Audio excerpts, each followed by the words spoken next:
Welcome, everyone, to another episode of Taking Up Space, a Michelle A. Mayer podcast. Always excited about coming for y'all. Today is no different. Today I want to speak to overcoming challenges, being resilient. You know, I can't help but watch social media and all that's going on out there. And I just want to use my experiences to empower anybody, please. I have had a plethora of experiences, y'all, that are bankable.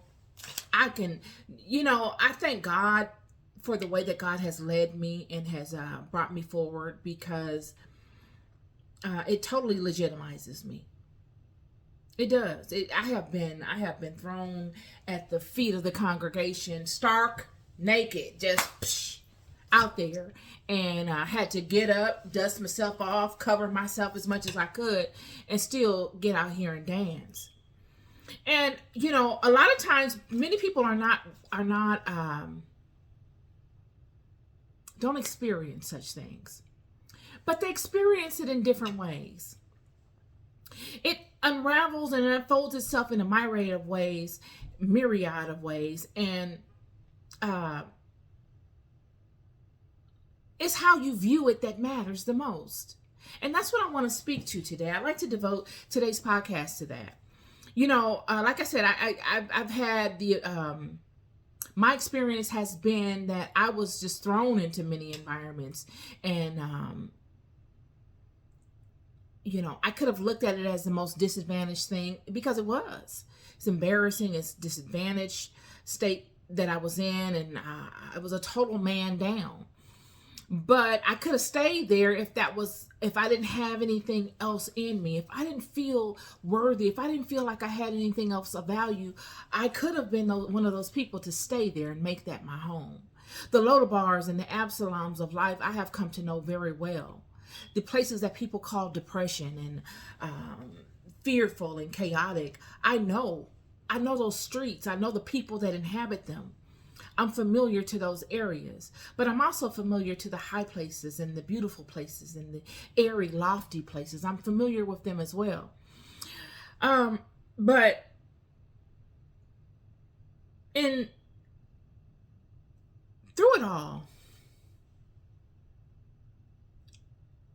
we experience many challenges. We experience challenges on our way that make us question who we are and what we have to offer. They're there to discourage us, to make us want to quit, to be like, you know what, this is not even worth it. I could go do something completely different and make good money. I don't need to do this. And it's at those times that there must be something greater within you that pushes you forward, that keeps you up at night or in the day meditating on it, that won't let you go, that won't let you leave it alone, that pushes you forward and continuously offering that thing up. Friend, I'm here to tell you that there will be things in this life that will come upon you to discourage you from your calling, your own calling. How could it be any other way? If it's your calling, then why wouldn't there be something that will come upon you to discourage you from it? Why wouldn't you have intense naysayers, intense stumbling blocks? Why would a calling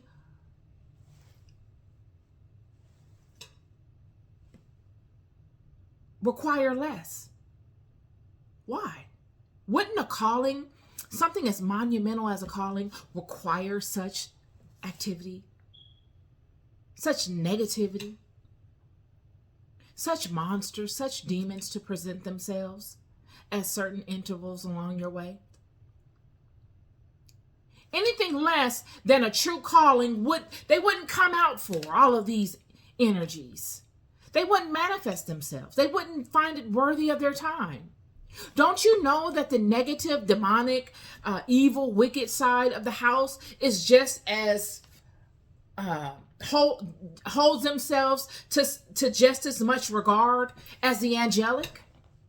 Don't you think that an angel holds itself to a high regard, knowing what it carries? Well, if that's the case, don't you think that the opposite side of the spectrum holds itself to such a regard? as to honor what it carries as well? Do you think that the mighty demons and the mighty wicked forces conspire at high levels to plot on people that could care less about certain things? No, they don't. They leave those people alone. It's the people that are walking in their calling that get brutalized, antagonized, and everything but the kitchen sink thrown at, because the calling is so great. The chaos that comes with walking in your calling is designed to fortify you and strengthen you. God allows it because it's making you better if you see it for that.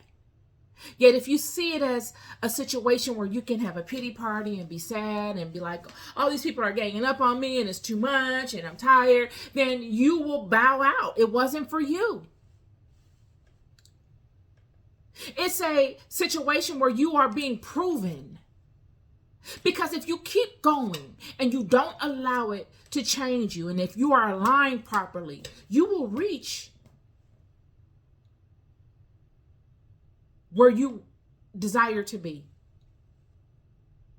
And because where you desire to be is so monumental, not just because of, earthly reasons, but on spiritual levels. You have people depending on you in spirit to reach there.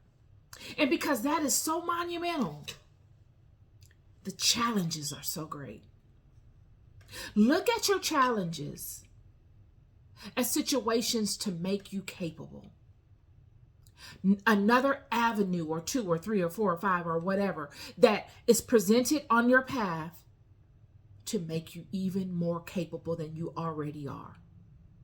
Another tool to add to your toolbox that you have mastered and overcome, and that you may be able to reach for at a future time to assist you then. Not to cower out and not to turn around and be resentful about and walk away, but to face head on, to have the audacity to stare that thing down, fix your glasses and stare it down and ask it its name. Or even to do as Hagar did. When the angel of God came upon her, and what did she do after it declared such things to her? She named it herself. She didn't ask it anything. She named it. She grabbed it, held it in place, and put a label on that thing. So that when and if she ever needed to call upon it in the future, she could base it on a particular aspect that it presented, and she could call it forward because she had named it. She can call it forward because she knows that it holds within it a particular aspect. It sees, it knows. And when she needs that which sees and knows to come forward, she can call it by that name, and it must come. Friend, I'm here to tell you,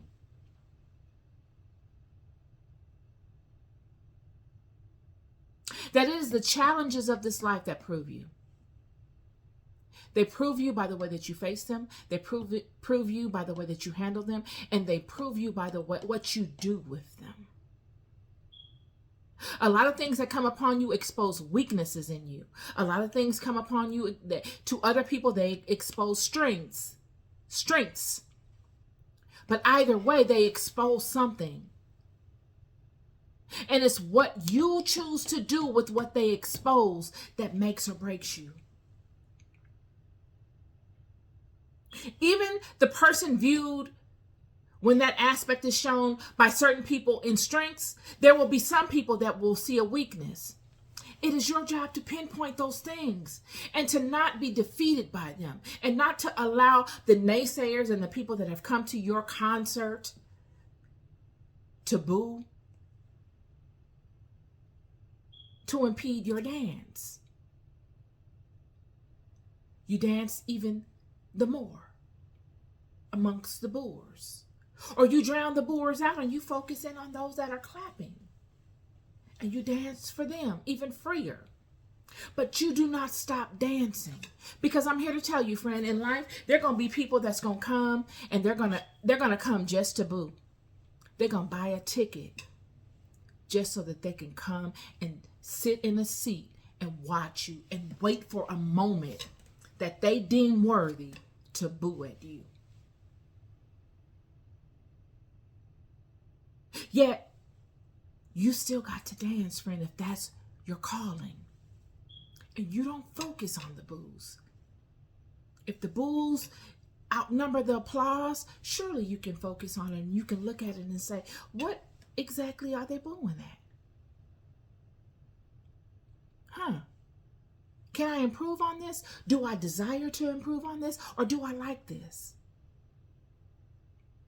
And then you can say, I'm going to change those boos into a level of respect. You don't have to clap, but you're going to respect it. You do not have to follow, like, or subscribe, but you're going to respect it. And you're going to respect it by way of how I do me. You're going to realize that all those stumbling blocks that you've put in my path, you're going to realize that all those boos that you took the time to boo and that you multiplied amongst other people by taking your time to do such, didn't do anything to stop this show. I'm going to get better. I'm going to pivot. Surely the stumbling blocks came to show me weaknesses in whatever it is that I'm offering up. And I'll adjust to those. And you're going to watch me adjust to the point that I perfect this thing. And I am made stronger out of my perfection of this thing. I am made stronger by overcoming all of your stumbling blocks. I am made stronger by facing all of my fears. And I am made stronger by listening to all of your boos and not allowing them to bother me. And I'm going to do it all in front of you in real time. So that before you know it, you're going to look and you're going to say, she just don't stop. She just won't quit. She doesn't let it defeat her. She faces it head on. And she makes it serve her. And because of that, I can't do nothing but respect it. That's it. It's alchemizing your situation so that if you can change it, you change your boors to applauders. And if you can't change them to applauders, the least you can do is change them to those that respect it. Alchemize that thing. Don't quit. If you find what you have to offer valuable, don't you ever quit. Keep going. Take it up a notch. Reevaluate it. Look at it. Hold yourself accountable. Hold yourself completely accountable. Don't be in denial. If you are falling short in any way, face it. Own it. Fix it.